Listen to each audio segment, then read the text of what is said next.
They immediately took me seriously when I said, I think I'm having a heart attack. And so the doctors redid the testing, and they hooked me up to the EKG, and they tested for an enzyme that the body produces when you are having a heart attack called troponin. So they did the test for troponin, they waited for the results to come back, and they had diagnosed me as having been having a heart attack. And so, it was conclusive, and they did a catheterization, and they went in and they found that the artery was one of the secondary arteries, and so they didn't have to stent it. They thought putting in a stent would do more harm than good, and they just decided to treat me with drugs and follow-up visits. And so I think I spent 48 hours in the hospital, and then I was released and left to come home and scratch my head and try to come to terms with my new normal. And the challenging part for me was, although I was fixed, I really had no support.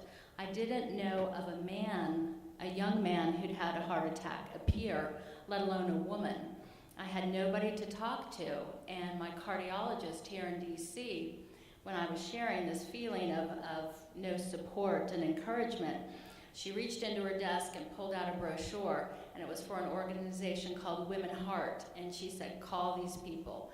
You will get the support that you need. And I joined Women Heart in 2008, and now I'm proud to serve as their chairman, and we're helping more and more women like me across the country. Good for you, putting a serious situation to work, not only for yourself, but for so many others.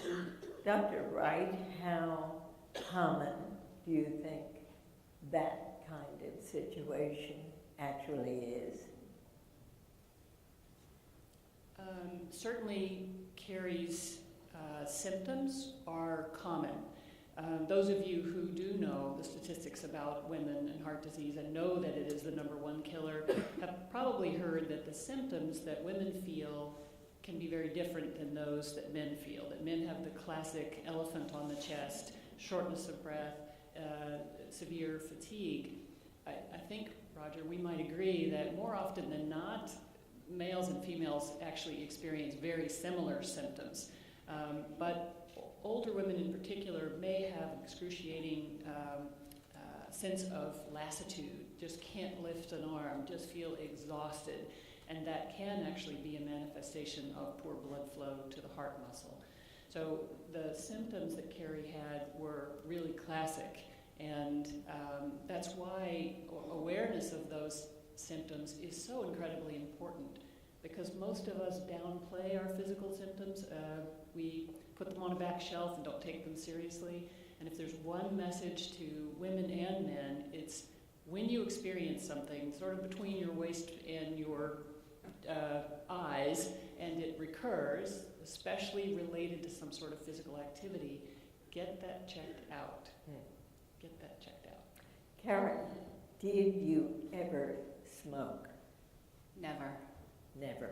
Not even one puff. And what about your blood pressure? My blood pressure was always very normal. When I had my heart attack, my total cholesterol was 160.